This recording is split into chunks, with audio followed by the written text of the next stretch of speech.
آج ہم پھر ایمان باللہ کے دوسرے تقاضے اطاعت الہی کا دوسرا حصہ اس کا مطالعہ کریں گے۔ اللہ رب العزت ہم سب کو عمل کی توفیق عطا فرمائے۔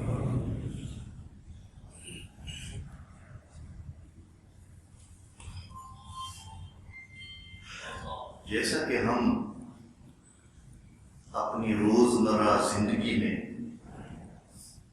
اپنے معمولات کی ترجیحات کا تعین کرتے ہیں، جو ہمارے عمل ہیں، روزانہ کے معمولات ہیں، ہم ان کے بارے میں یہ فیصلہ کرتے ہیں کہ سب سے پہلے کون سا کام کرنا چاہیے، پھر دوسرے نمبر پہ کون سی چیز، تیسرے نمبر پہ کون سا عمل کرنا چاہیے۔ اگر انسان اپنے معمولات میں ترتیب اور ترجیح کو برقرار نہ رکھے تو اس کی زندگی کا مقصد فوت ہو جاتا ہے۔ میں ایک سادہ سی مثال دیتا ہوں۔ ایک شخص درزی ہے، اس نے اگر کسی کا سوٹ بنانا ہے، اسے پتہ ہے کہ سوٹ بنانے کے لیے مجھے پہلے کیا عمل کرنا چاہیے، تو آپ کو علم میں ہے وہ سب سے پہلے بٹن تو نہیں لگا دے گا،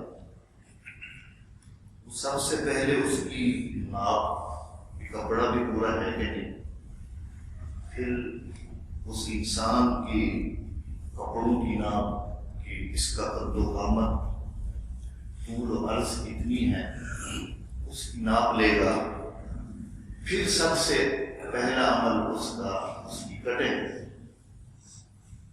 پھر اس کا خرچہ تیار کرنا ہے، پھر اس نے اپنی ترتیب سے اس کی سلائی کرنی ہے۔ تو جو عمل پہلے کرنا ہے وہ پہلے ہی کرنا پڑے گا، کٹنگ سے پہلے اسے بٹن نہیں لگ سکتے، سلائی سے پہلے وہ پہنا نہیں جا سکتا۔ تو جس طرح انسانی زندگی کے معمولات میں ہر عمل آپ سارا دن کام کرتے ہیں، ترتیب ملحوظ خاطر رکھتے ہیں کہ میں نے آفس جانا ہے تو پہلے تیاری بھی کرنی ہے۔ اسی طرح شریعت محمدیہ صلی اللہ علیہ وسلم نے ہمیں عبادات میں اعمال کے مدارج اور ان کی ترجیحات مقرر کر دی، اور ان ترجیحات کا تعلق حکم کی نوعیت سے ہوتا ہے۔ اگر حکم مال کمانے سے متعلق ہے تو اس میں ترجیحات کا فلسفہ کیا ہے، مسجد اور اس کی چار دیواری سے اگر حکم کا تعلق ہے تو پھر اس کی ترجیحات کا تعلق کیا ہے کہ پہلے وضو کرنا ہے، پھر نماز پڑھنی ہے۔ اس تفصیل کو اگر آپ دیکھنا چاہیں تو قرآن مجید اور احادیث مبارکہ میں اعمال کی ترتیب اور ان کے مدارج اور ان کی ترجیحات تفصیل سے ملتی ہے۔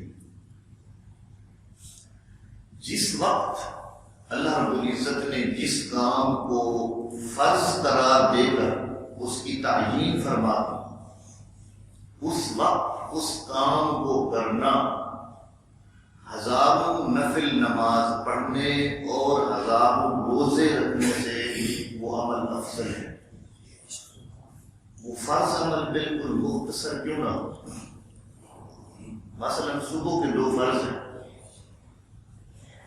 ان 2 فرضوں کو وقت میں ادا کرنا، اور دوسرا عمل ہے کہ اس وقت میں 100 نفل ادا کرنا۔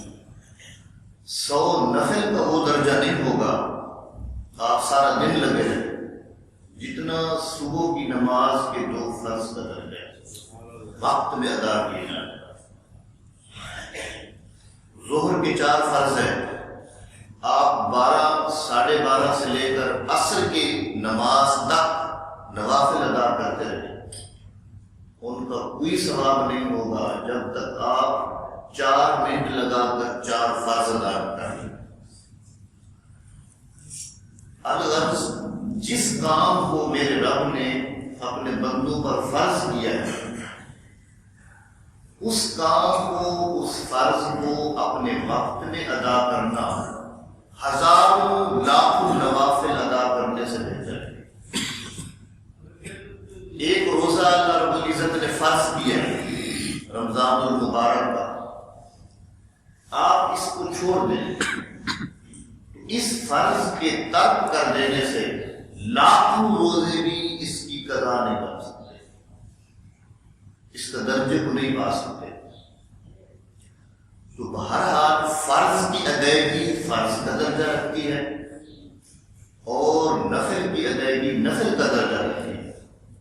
میں صبح کے درس میں بھی بتا رہا تھا ایک دن کہ ہمارے ذہنوں میں ایک خیال بیٹھ گیا ہے کہ ہم نے 15 شعبان کی رات کو صلاۃ و تسبیح پڑھ لینی ہے، ہماری ساری زندگی کے جتنے کرتوت ہیں معاف۔ یہ ذہن میں مکھی بیٹھ گئی۔ اور اسی طرح لیلۃ القدر میں ہم نے عبادت کر لینی ہے، یا کسی نے یہ بتا دیا ہے کہ آپ نے اس رات میں آ کر قضاء عمری پڑھ لینی ہے، کہ آپ کی زندگی کی جتنی نمازیں قضا ہیں وہ ساری ادا ہو گئی اور آپ کو معاف ہو گئی۔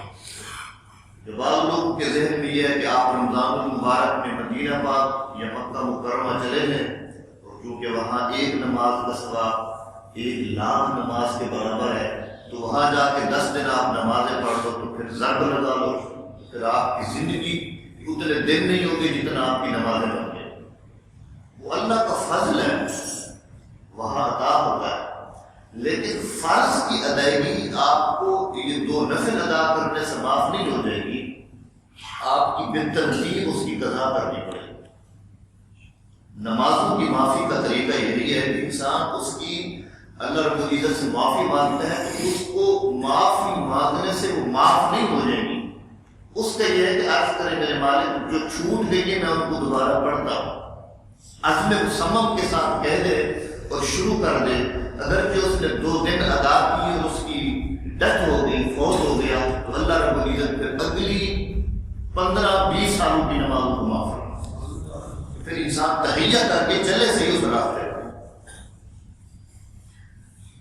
اسی بنا پر اسلام کا دیا ہوا عبادت کا تصور، جو اسلام نے ہمیں عبادت کا تصور دیا ہے، وہ باقی تمام ادیان کے دیے ہوئے تصور عبادت سے قطعی طور پر مختلف ہے۔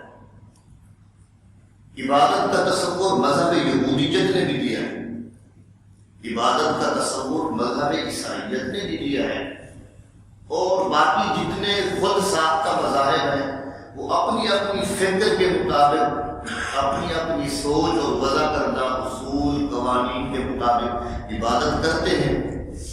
لیکن اسلام نے جو ہمیں عبادت کا تصور دیا ہے، کسی دنیا کے دین میں اس طرح کا تصور نہیں ملتا۔ اسلام ہمیں عبادت کا جو تصور دیتا ہے، اسلام ہمیں کہتا ہے کہ عبادت کرنے والوں اپنے رب سے محبت کرو۔ محبت الہی کا ہمیں اسلام درس دیتا ہے۔ پھر ہمیں اسلام درس دیتا ہے کہ اطاعت الہی، اپنے اس محبوب کے احکام کی بجا آوری، جو تمہارے محبوب نے تمہیں حکم دیا ہے اس کی پابندی کرو، اور اس کے نازل کردہ احکام کی پابندی اور پیروی سے اپنے ایمان کی تکمیل کرو۔ اس جامع تصور کو قرآن مجید نے یوں بیان کیا، وَاعْبُدْ رَبَّكَ حَتَّى يَأْتِيَكَ الْيَقِينُ، اپنے رب کی عبادت اس طرح کر یا اتنا کر، حَتَّى يَأْتِيَكَ الْيَقِينُ، یہاں تک کہ تجھے یقین حاصل ہو جائے۔ اور یہاں یقین کے 2 معنی ہیں، ایک تو یقین کا معنی یہی یقین ہے جس کو آپ یقین بولتے ہیں، اور اس کا ایک معنی موت ہے۔ بہت سے اکابرین نے اس کا معنی موت بھی کیا ہے کہ اپنے رب کی عبادت اتنا کر یہاں تک کہ تجھے موت آئے۔ مرتے دم تک اپنی جبین نیاز کو سجدوں کے نور سے منور. لیکن ہم آج تھوڑا سا دوسرے معنی کو لے کے چلتے ہیں. اس معنی کی وجہ یہ ہے کہ آج سے 14-15 صدیاں پہلے خطہ عرب سے اٹھنے والی اسلامی تحریک، جس کے بانی اور جس کے قائد اور جس کے لیڈر محمد مصطفیٰ صلی اللہ علیہ وسلم، اور اس تحریک اسلامی نے جو فاران کی پہاڑیوں سے اٹھی اور جس کے پہلے مجاہد اور سپاہی ابو بکر صدیق اٹھے اور سیدنا فاروق اعظم اور حضرت امیر حمزہ جیسے سپہ سلار لوگ، معاون مددگار لوگ آقا کے دن میں کھڑے ہو گئے. تو پھر آپ کو پتا ہے کہ اس خطہ عرب اور دنیا کی چھاتی پر کہ لوگوں کے ذہن کتنے بگڑے ہوئے تھے، ان کی فکر کتنا فاسد تھی. تو اس تحریک اسلامی نے آج سے 1500 سال پہلے آقا دو جہاں صلی اللہ علیہ وسلم نے اپنی انقلابی تعلیمات سے دنیا پہ تبدیلی برپا کر دینے والی تعلیم، اس سے آقا دو جہاں نے لوگوں کے افکار اور اذہان کے اندر صحت مند تبدیلی کی. ایسی صحت مند تبدیلی کہ پھر جن لوگوں کے ذہن میں وہ تبدیلی آ گئی، پھر آقا نے خود فرمایا فَبِأَيِّهِمْ اقْتَدَيْتُمْ اقْتَدَيْتُمْ. یہ آسمان ہدایت کے چمکتے ہوئے ستارے ہیں میرے صحابہ، ان میں سے جس کی بھی اقتداء کرو گے تم ہدایت پاس. اس طرح ذہنوں میں صحت مند تبدیلی اور انقلاب آشکار کیا انہوں نے، اور لوگوں کو شکوک و شبہات کی دلدل سے نکال کر ذوق یقین بخشا. اسی پس منظر کو دیکھتے ہوئے اس آیت کا یہاں معنی یقین سے بجائے موت مراد لینا، یہاں یقین سے یقین ہی مراد لیا جائے تو زیادہ یہ بات موزوں لگتی ہے. اور اس آیت کو حصول یقین کا حکم تصور کیا جائے کہ اللہ رب العزت فرما رہے بندو عبادت اس طرح کرو کہ تمہیں میری ذات پر یقین آ جائے.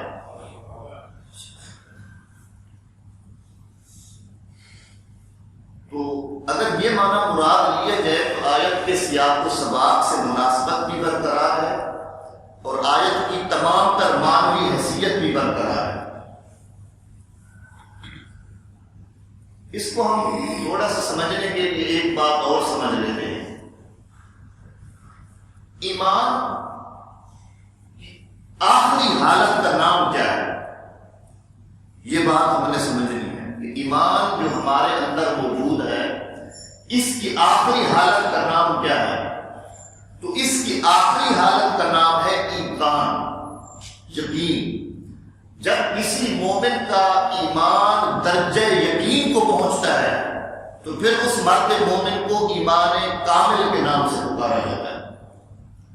تو اس آیت مبارکہ کا معنی یہ بن جائے گا کہ اے بندے اپنے رب کی عبادت اتنا کر کہ تیرا ایمان اس عبادت کے نتیجے میں اپنے نقطۂ کمال کو پہنچ جائے. اور ایمان کا نقطۂ کمال کیا ہے؟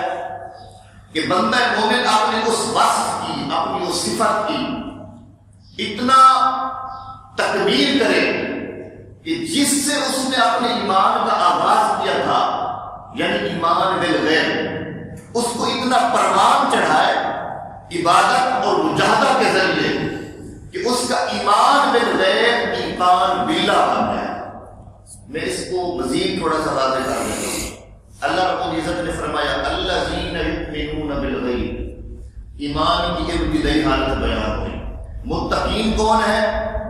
جو بالغیب ایمان لے آتے ہیں، بن دیکھے. پھر کیا حکم کیا؟ فرمایا وَيُقِيمُونَ الصَّلَاةَ، پھر نماز قائم کرتے ہیں. وَمِمَّا رَزَقْنَاهُمْ يُنْفِقُونَ، جو ہم انہیں رزق دیتے ہیں، جو کچھ عطا کرتے ہیں. یہ بڑا وسیع مفہوم ہے. طاقت دی، علم دیا، دولت دی، جو کچھ دیا اس میں سے خرچ کرتے ہیں. والذین یؤمنون بما انزل الیک وما انزل من قبلک، اے حبیب نبی جو کچھ آپ پر اترا اور جو آپ سے پہلے انبیاء پر اترا ان سب پر ایمان لے آتے، وبالآخرۃ ہم یوقنون، اور یہ متقین لوگ آخرت پر یقین رکھتے۔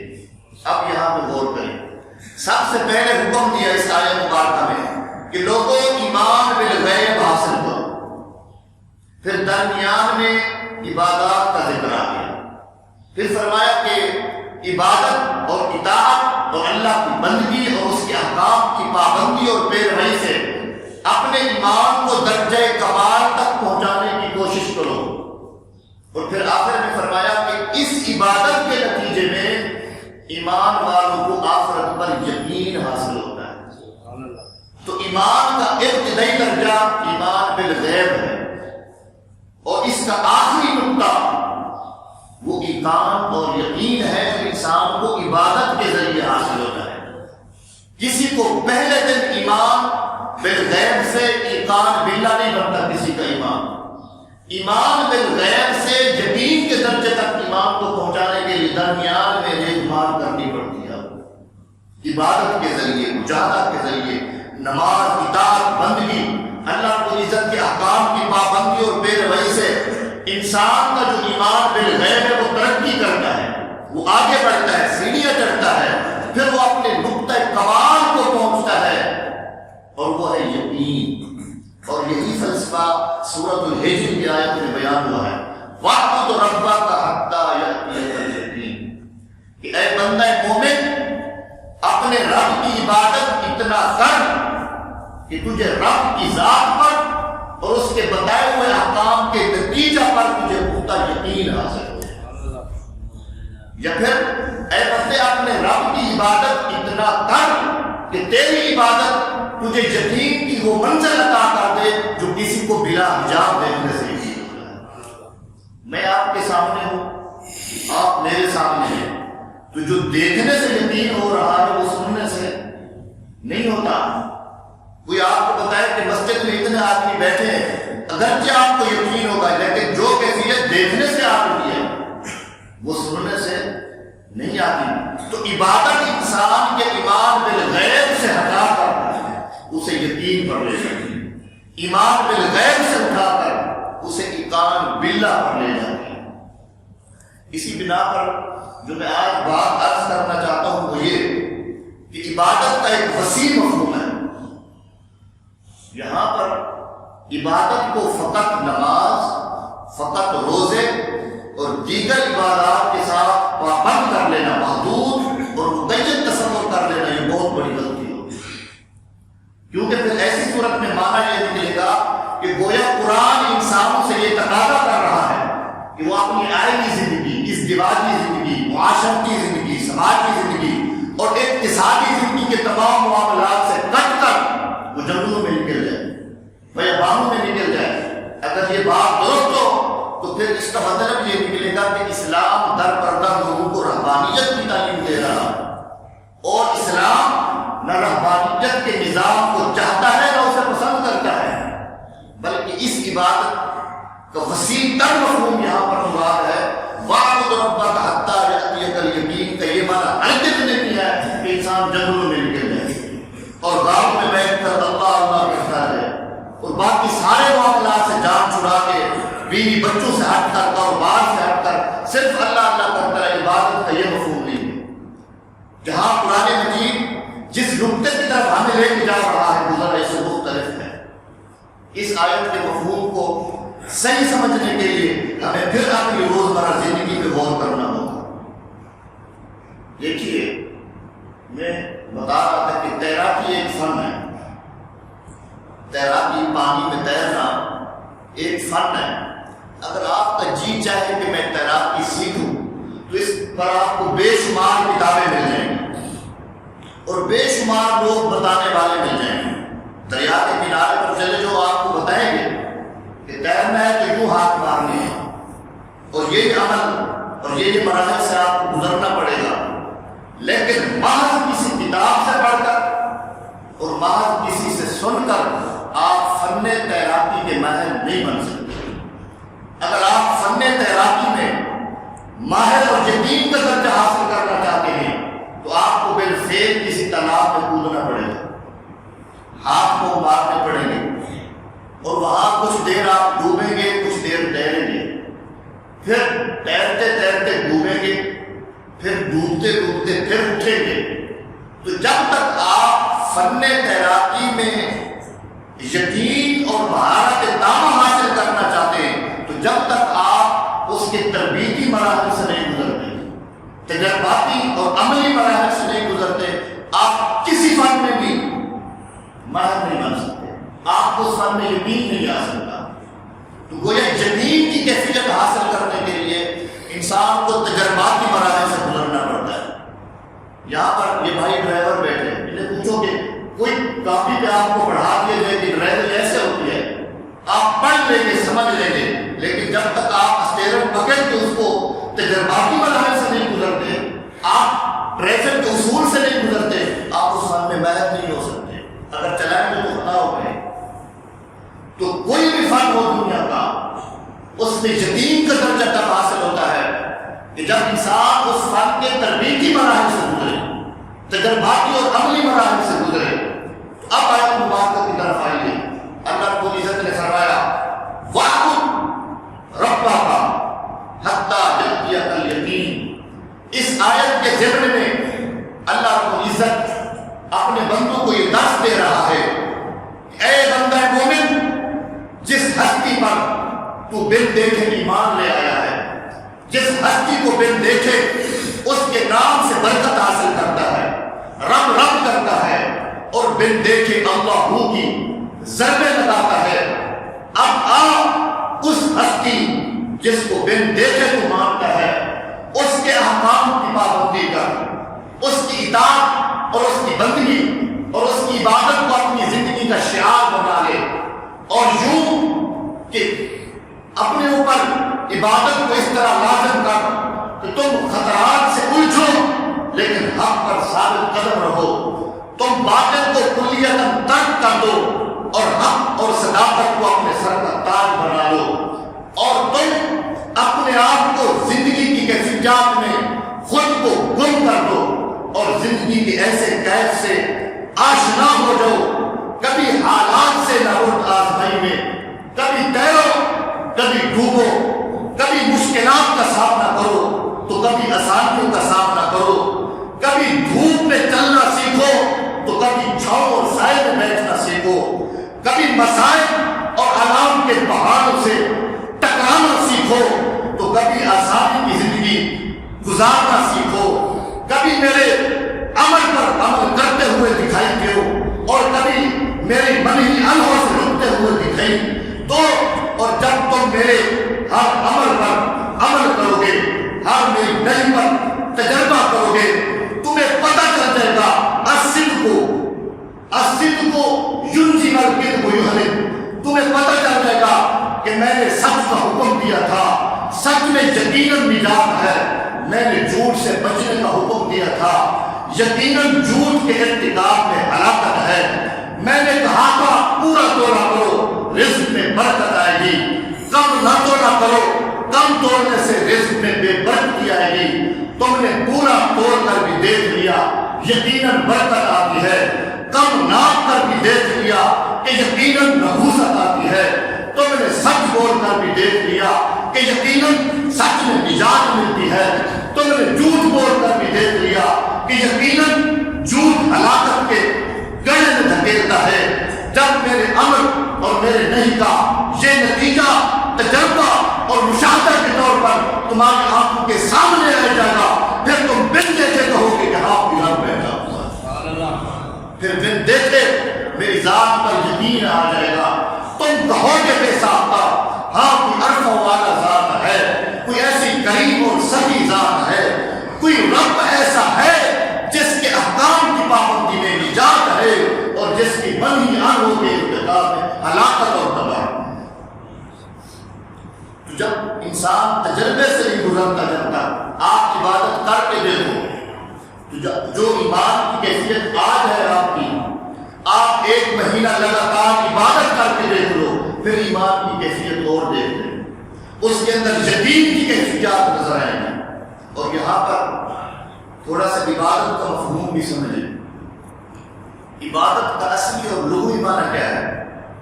عبادت کا اصلی اور لغوی مفہوم یہ ہے کہ انتہائی تذلل اور انتہائی عاجزی اختیار کرنا.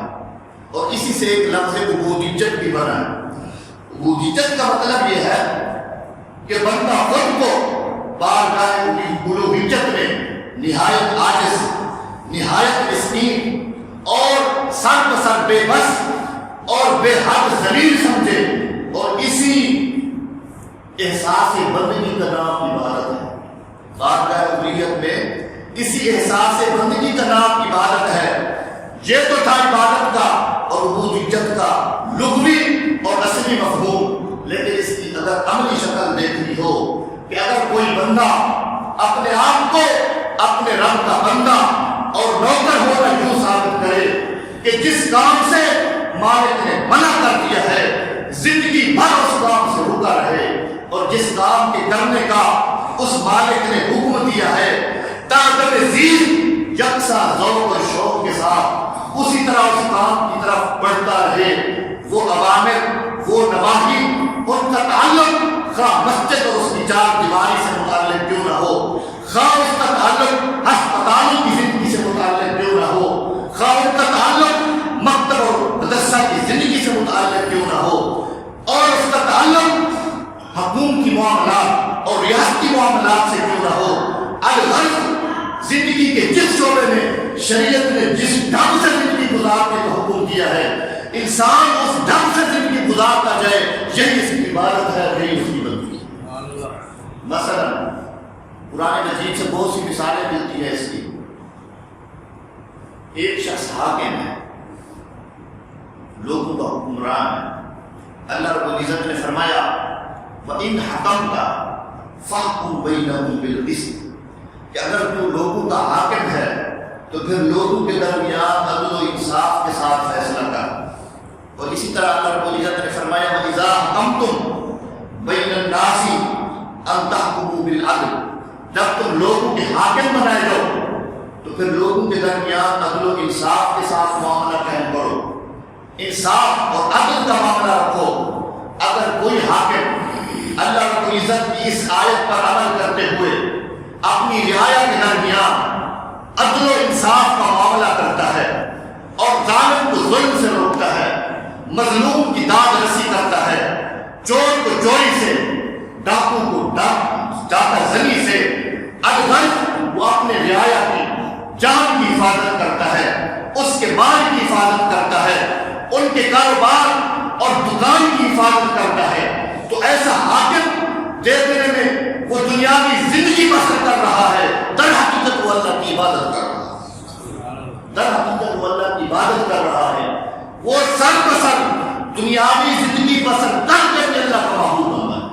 اور ایسے عادل حاکم کے بارے میں اللہ رب العزت نے فرمایا کہ اے اپنی رعایا کے حقوق کی حفاظت کرنے کے لیے سرگرداں پھرنے والے حاکم، تجھ سے کوئی محبت کرے یا نہ کرے، تجھے کوئی اچھا جانے یا نہ جانے، رب کی بارگاہ میں تیرا مقام یہ ہے ان اللہ یحب المقسطین. اللہ انصاف کرنے والوں سے محبت کرتا ہے.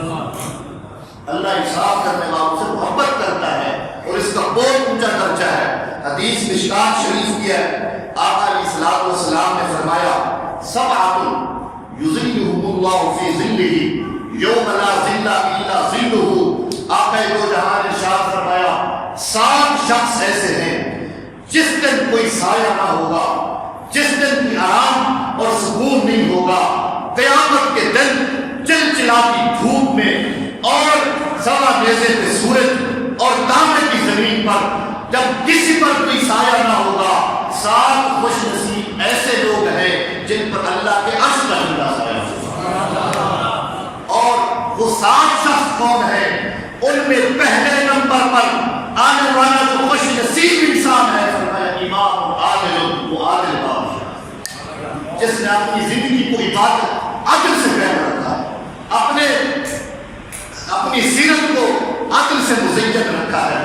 اور وہ ایسا جواب ہے قیامت کے دن جب عادل بادشاہ منصف حاکم جب آئے گا اللہ رب العزت فرمائے گا کہ انصاف کا ترازو قائم رکھنے والے جوان، تو نے میرے بندوں پر عدل کی چادر ڈالی ہے، عدل کا سائبان ڈالا ہے، عدل کی چھاؤں کے تو نے سامان فراہم کیے ہیں، تو نے میرے بندوں پر عدل کے سائے کیے ہیں جو ان پر عرض کا نظر ہے۔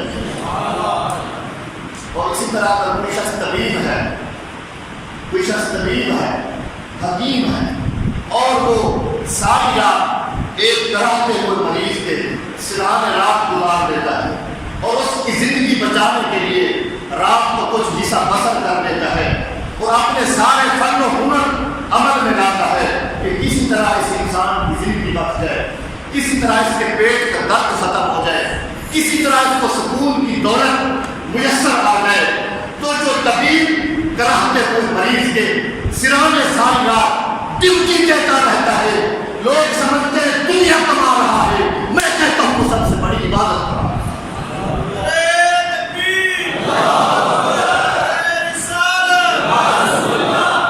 اسی طرح ایک شخص رزق حلال کمانے کے لیے، بچوں کا پیٹ رزق حلال سے بھرنے کے لیے وہ سارا دن پہرا دیتا ہے، چلچلا کی دھوپ میں پھرتا ہے، کسی کی دماغوں کا، کسی کے کاروبار کا دکان پر پہرا دیتا ہے، کوئی سردی کے یخ بستہ رات میں وہ لاٹھی ہاتھ میں لے کر، وہ گن ہاتھ میں لے کر صرف رزق حلال کی نیت سے اپنے آرام کو قربان کرتا ہے اور اپنے آرام کے بستر کو چھوڑ کر ساری رات جاگتا رہتا ہے۔ لوگ سمجھتے ہیں کہ شاید پیسہ کمانے کے لیے کھڑا ہوا ہے، لیکن آپ نے دو جہاں ارشاد فرمایا کہ جو شخص رزق حلال کمانے کے لیے کسی معیوب جگہ پر کھڑا کیوں نہیں ہو جاتا، لیکن اللہ رب العزت فرماتا ہے جب قیامت کے دن وہ آئے گا جنت کے 8 دروازے رزق حلال کمانے کے لیے کھول دیے گئے۔